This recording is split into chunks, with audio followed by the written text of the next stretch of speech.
다 같이 묵도하심으로 주일 오후 찬양 예배를 하나님 앞에 드리겠습니다. 참 좋으신 하나님, 은혜를 감사합니다. 오늘도 이렇게 주일을 지키며 이 시간까지 하나님을 찬양하며 경배할 수 있도록 우리를 인도하시니 감사합니다.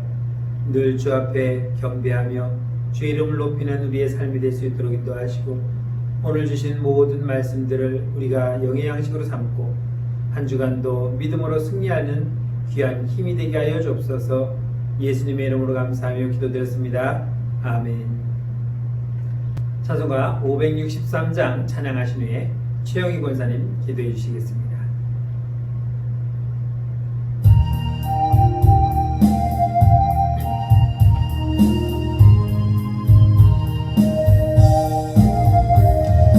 예수 사랑하심은 성경에서 배웠네.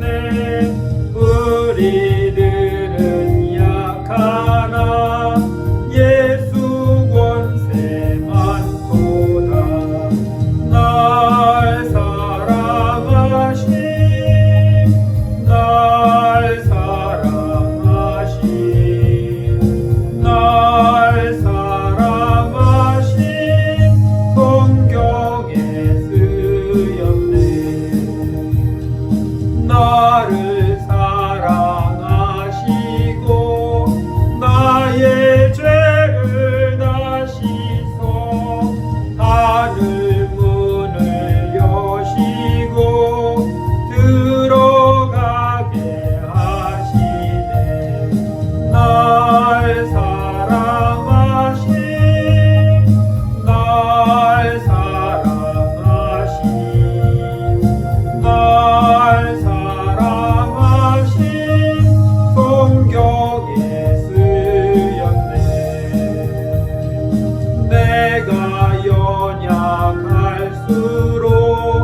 더욱 귀히 여기사 높은 보좌 위에서 낮은 나를 보시네.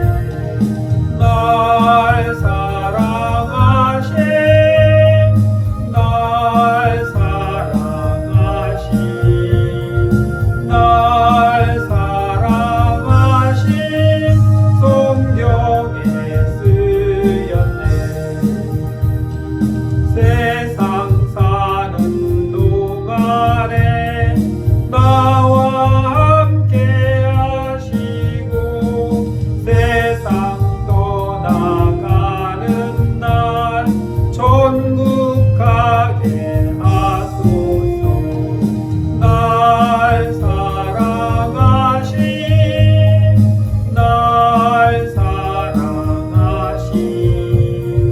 날 사랑하심 성경에 쓰였네. 아멘. 주님 감사합니다. 오늘도 오후 예배 가운데 주님의 함께 하심으로 우리 모두가 기쁨으로 주님 앞에 예배드리고자 하옵나니 주께서 10년 가운데 역사하여 주시옵시고, 코로나19로 인하여 심히 어려운 가운데 있사옵나니 이 시기가 속히 물러갈 수 있도록 주장하여 주시옵소서. 오늘도 세우신 목사님을 통하여 말씀이 선포되어질 때에 그 말씀을 듣는 우리 모두가 살아나는 역사가 임하게 하옵소서. 주께서 함께 하심을 감사드리며 예수님의 이름으로 기도드렸습니다. 아멘.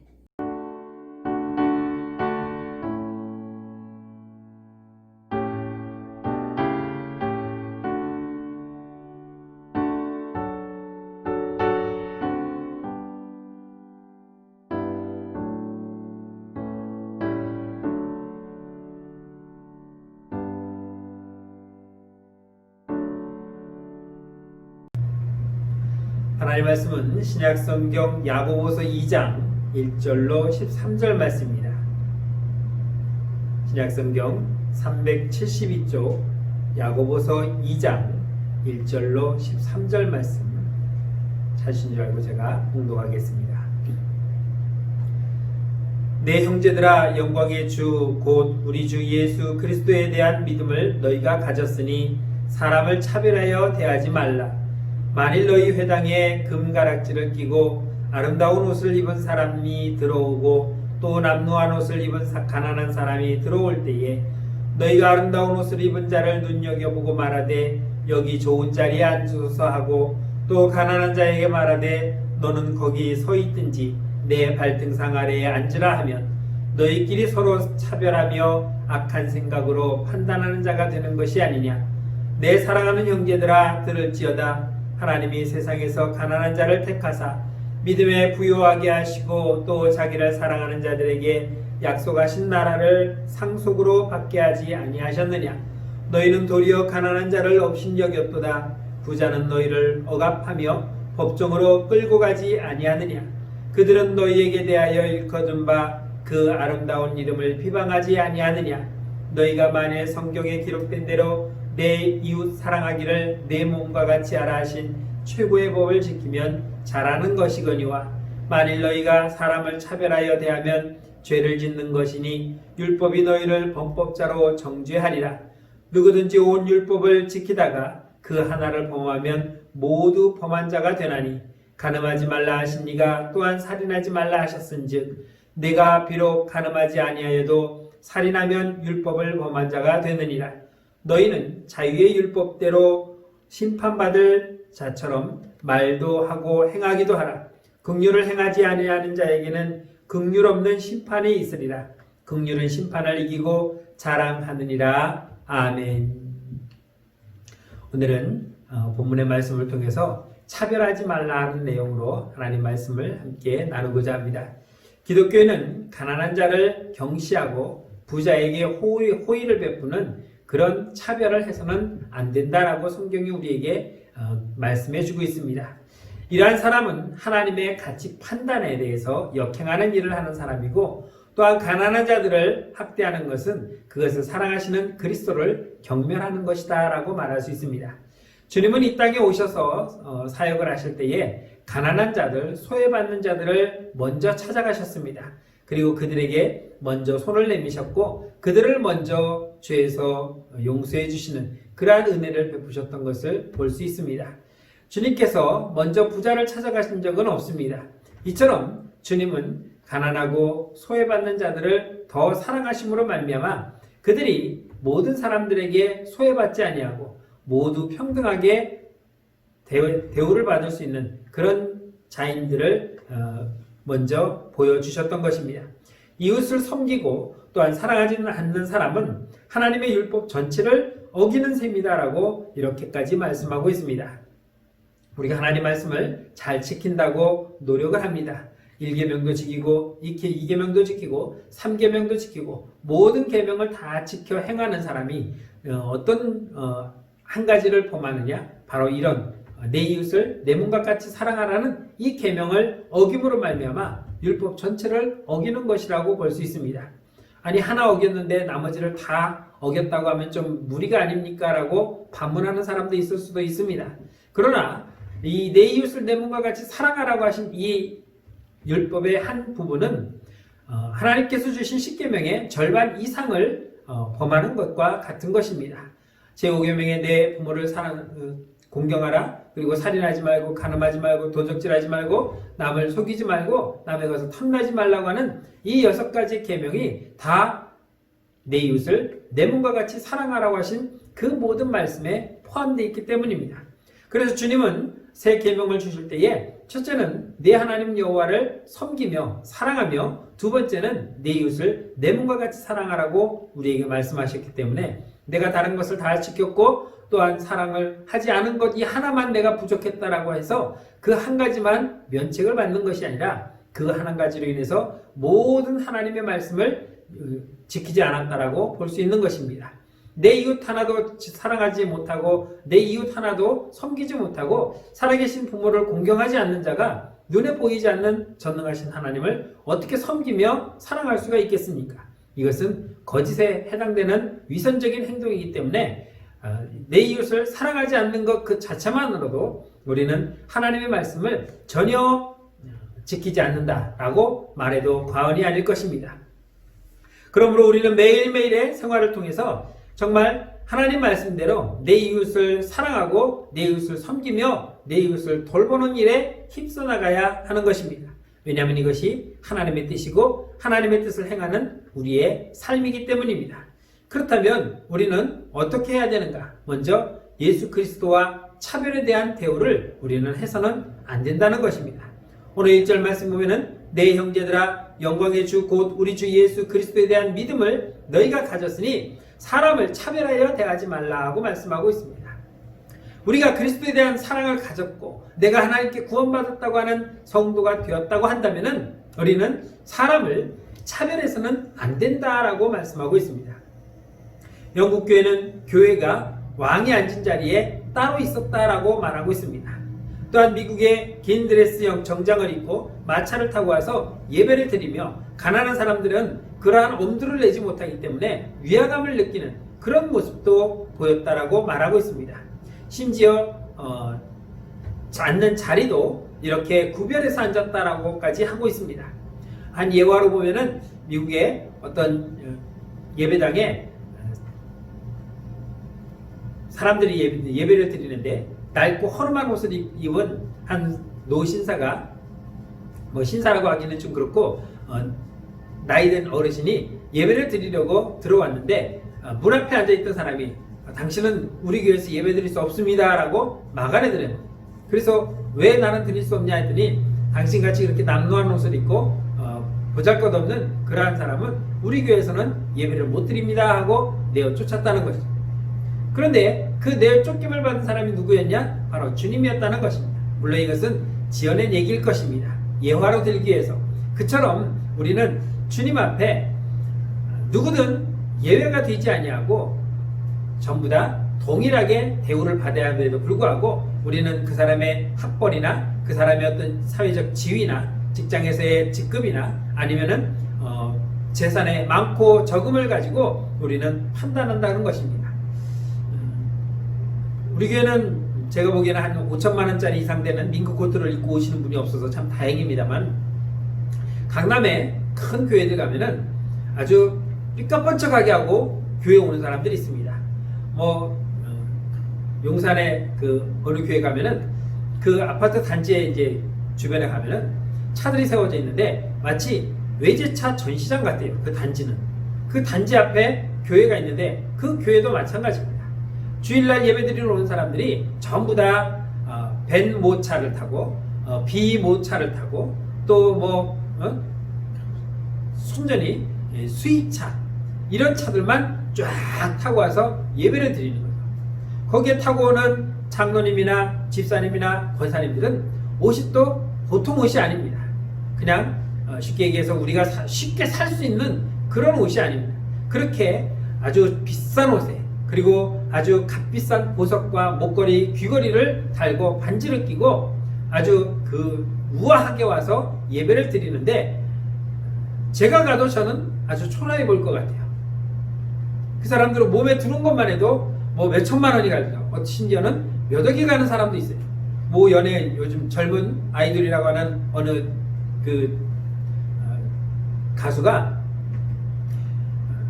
차하고 자기 옷과 몸에 두르고 다니는 것만도 10억이 넘어요. 시계만 해도 4억짜리를 차고 다닌다고. 그 웬만한 우리 전국에서는 아파트 한 집가보다 더 비싼 그런 시계를 손목에 차고 다녀요. 차는 거의 한 7, 8억 가는 중. 그러니 차에 타고 움직이는 그 돈이 아파트 한 채 값이 왔다 갔다 돌아다닌다고 한번 생각해 보십시오. 그런 사람들과 내가 비교된다면은 물론 그 사람은 돈이 많고 나는 돈이 없다는 거죠. 그런데 사람들은 그것을 가지고 차별을 한다는 거죠. 당신은 돈이 많으니까 이쪽에 앉으시고 당신은 돈이 없고 배운 게 없고 가진 게 없고 별 볼 일 없으니까 저쪽 구석자리에 가서 앉든지 말든지. 이게 세상에서나 할 법인데 이런 것들이 교회에서도 만연돼 있었다는 것입니다.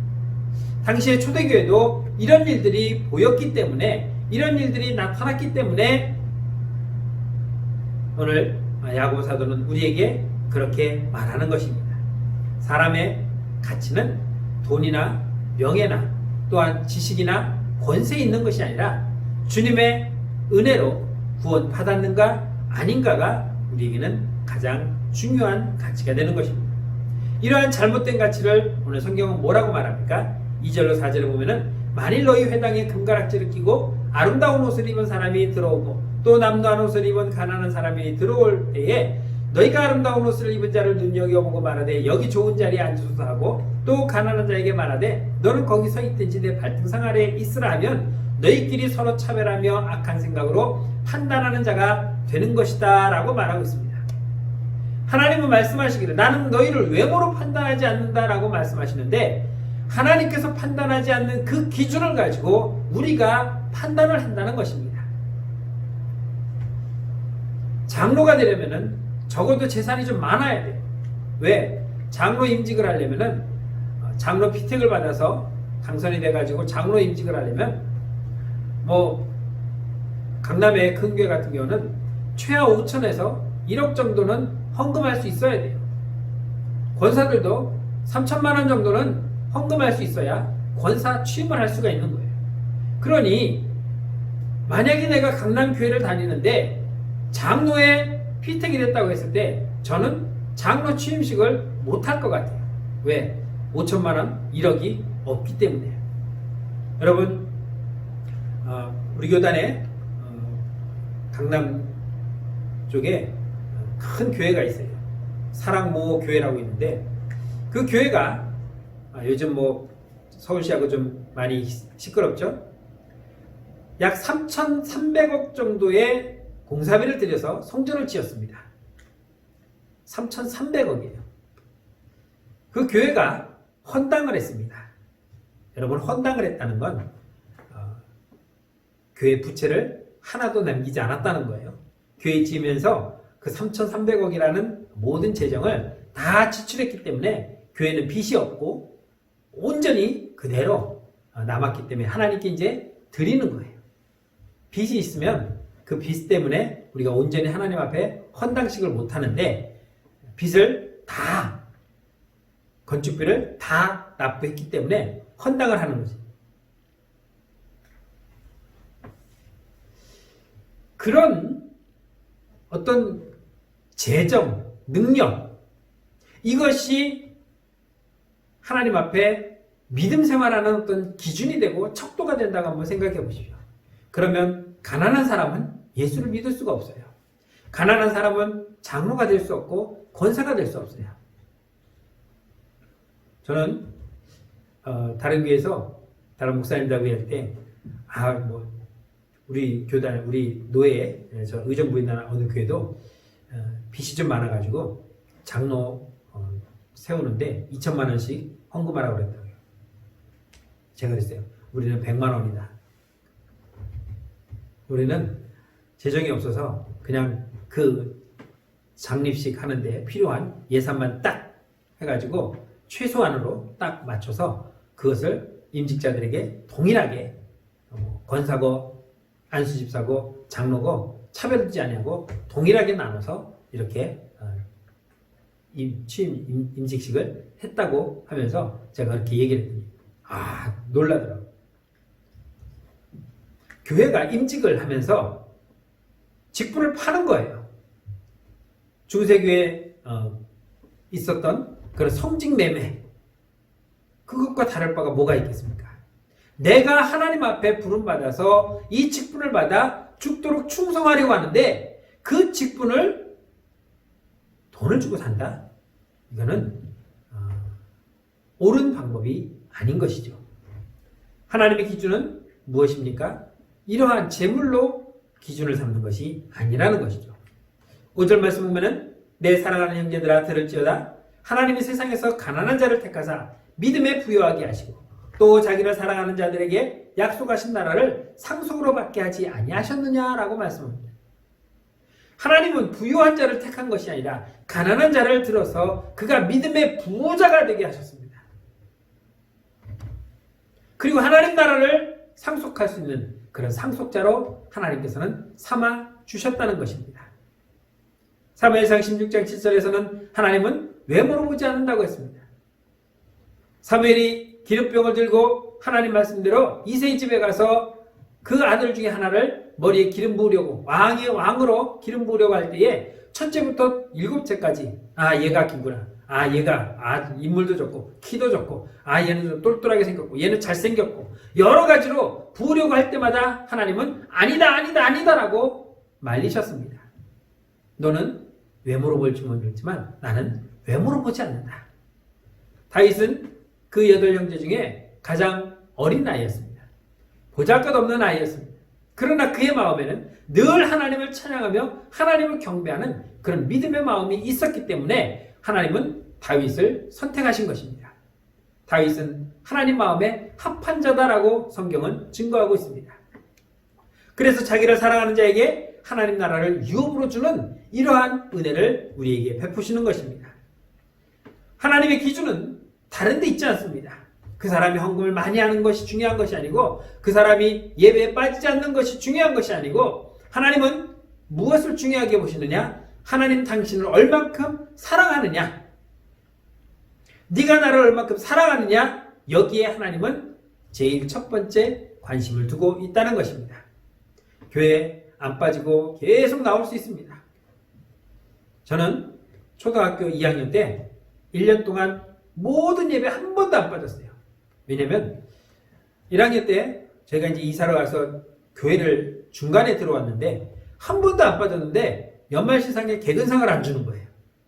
그때 개근상이 뭐였냐면 300원짜리 스케치북, 아주 좋은 거죠. 종이도 툭툭하고 아주 멋있는 거였어요. 표지도 좋고 장수도 제가 보기에는 한 30장에서 50장은 달린 것 같아요. 그때 우리는 학교 다닐 때 10원씩 주고 도화지 한 장을 문방구에서 사가지고 가서 그림을 그려야 했어요. 그런데 반에서 몇 명 정도는 스케치북을 갖고 다녀요. 물론 걔네 집은 부자였죠. 그런데 연말시상에 그 스케치북, 내가 갖고 싶었던 그 스케치북을 주는데 나는 안 주는 거예요. 그래서 제가 선생님한테 물었죠. 선생님, 저는 한 번도 안 빠졌는데 왜 안 줘요? 너는 중간에 왔어도 한 번도 안 빠졌잖아요. 그리고 내가 중간에 왔더라도 그 전에 있는 교회에서 한 번도 안 빠지고 잘 다녔는데, 그래서 그 다음에는 한 번도 안 빠졌어요. 주일 오전 예배, 주일 오후 예배, 수요 예배. 우리 주일학교에서 그때 예전에는 3번이나 드렸죠. 한 번도 안 빠지고 개근을 했는데 그 해는 선물이 바뀌었어요. 스케치북이 아니고 공책하고 필통으로 바뀌었더라고요. 제가 한 번도 안 빠지고 열심히 다닌 것은 믿음이 좋아서 다닌 것이 아니라 그 상품에 눈이 멀어서 상품을 타려고 열심히 다닌 거예요. 여러분, 교회 다니는 사람들 제각각이에요. 자기의 목적을 위해서 다니는 사람도 있고 자기의 유익을 위해서 다니는 사람도 있고 자기를 보이려고 다니는 사람도 있습니다. 그러나 우리는 믿음으로 다녀야 됩니다. 내가 하나님을 얼마나 사랑하는지 그 믿음으로 우리는 나아갈 때에 하나님은 그가 부유하든 가난하든 그가 많이 배웠든 못 배웠든 그가 권세가 있든 없든 상관하지 아니하고 오직 믿음을 보신다는 것입니다. 사람들은 힘없는 사람을 괄시합니다. 오늘 6절로 7절 말씀은 너희는 도리어 가난한 자를 업신여겼도다. 부자는 너희를 억압하며 법정으로 끌고 가지 아니하느냐. 그들은 너희에게 대하여 일컫는 바 그 아름다운 이름을 비방하지 아니하느냐라고 말씀하고 있습니다. 사람들이 제일 만만하게 보는 사람 누구냐면 힘없고 가난한 사람들입니다. 힘없고 가난한 것이 내가 그렇게 태어나고 싶어 태어났습니까? 태어나 보니까 힘없고 가난한 집에 태어난 거예요. 누구는 태어나니까 이미 통장에 수십억이 꽂혀 있고 부모의 재산이 수백억, 수천억이 준비되어 있는 그런 집에서 태어났을 뿐입니다.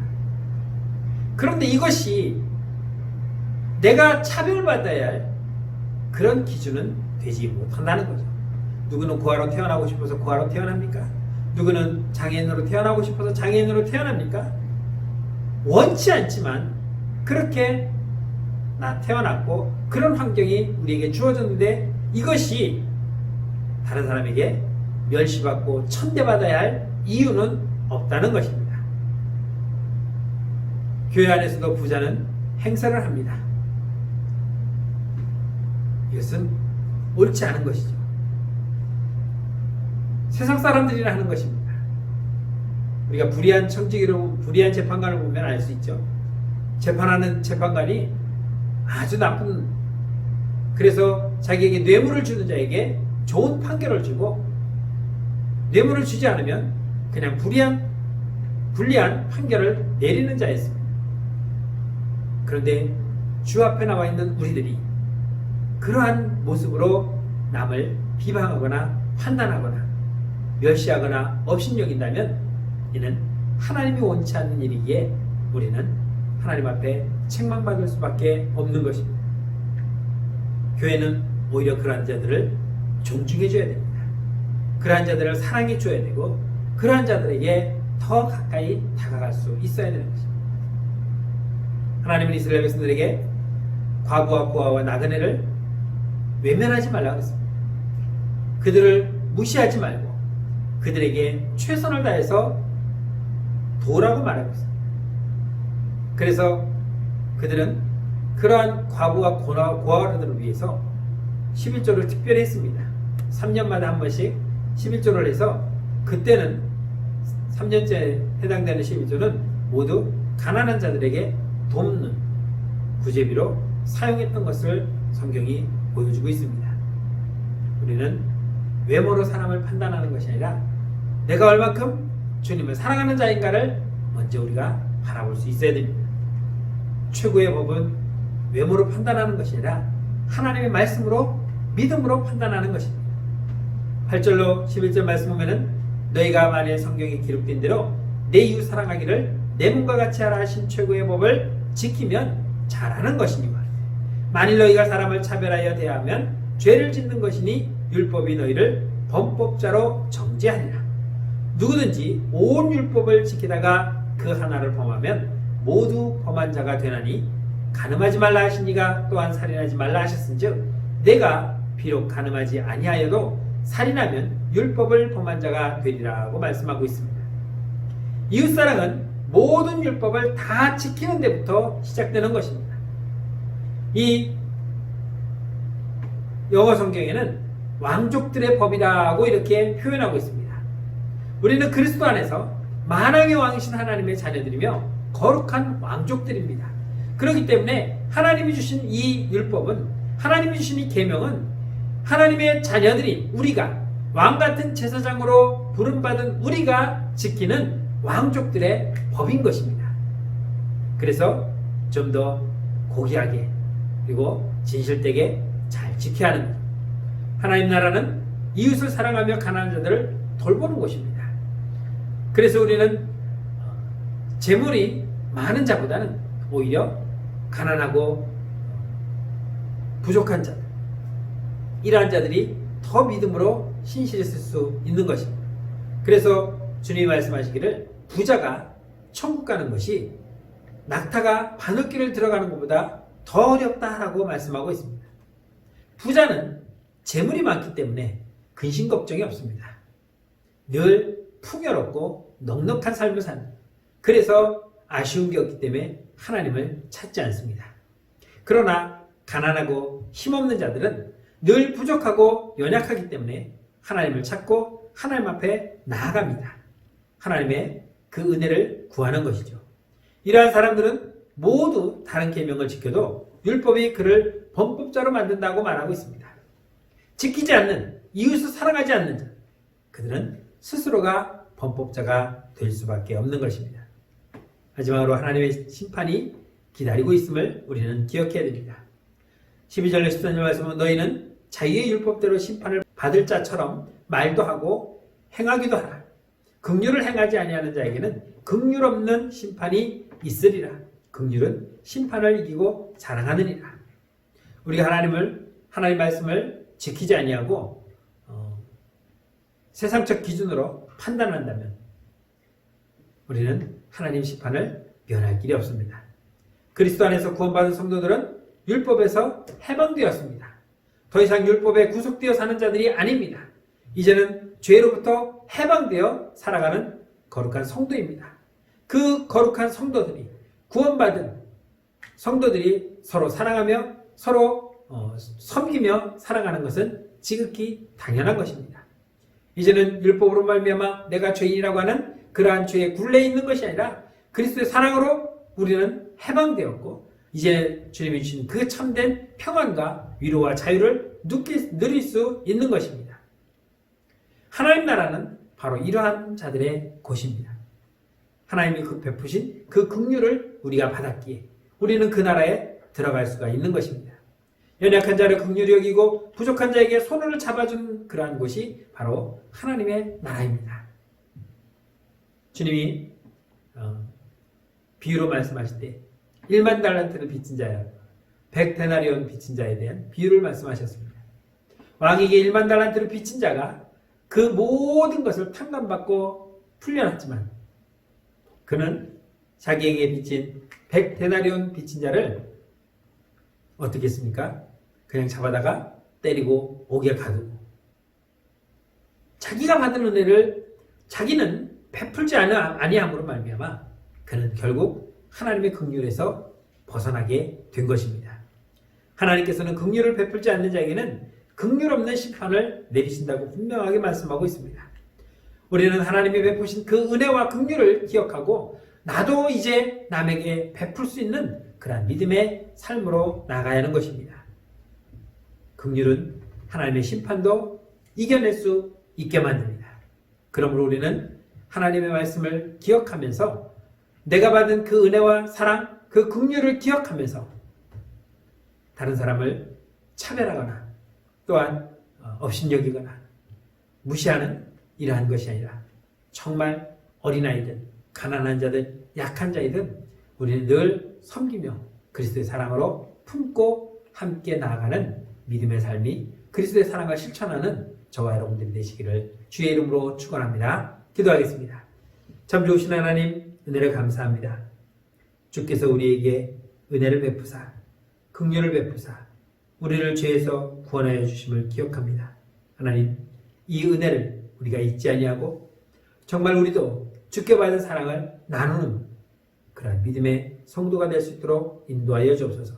네 이웃을 내 몸과 같이 사랑하라고 하신 주님의 명령을 우리가 늘 기억하면서 우리가 받은 사랑 그대로 나누고 그대로 베푸는 믿음의 성도들이 될 수 있도록 축복하여 주옵소서. 예수님의 이름으로 감사하며 기도드렸습니다. 아멘. 찬송가 220장으로 찬양하겠습니다.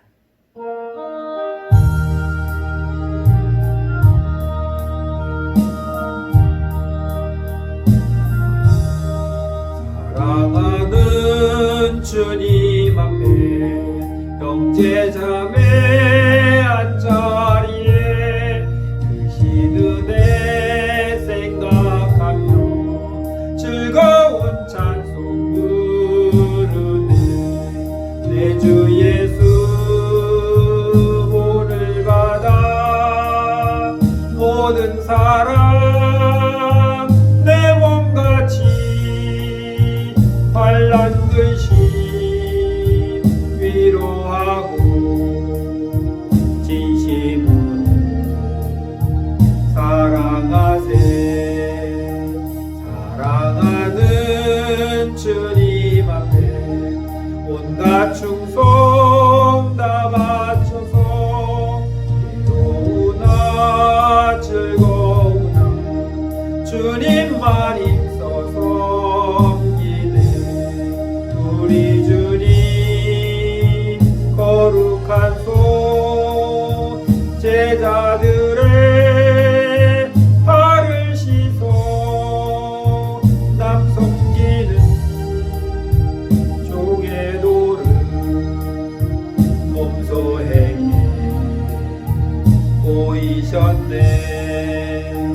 사랑하는 주님 예수 같은 주로 섬기다니 한기바다 한 몸이나 형제여 친구들이여 한 몸같이 친밀하고 마음으로 하나 되어 우리 주님 크신 뜻을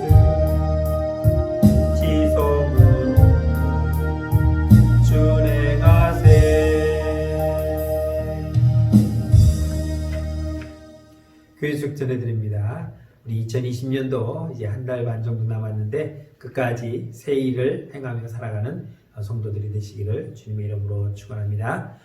다음 주 예배후에는 정기 당회로 모이겠습니다. 그리고 이번 주와 다음 주까지는 비대면으로 주일 오후 찬양 예배를 드리니까 착오 없으시기 바랍니다.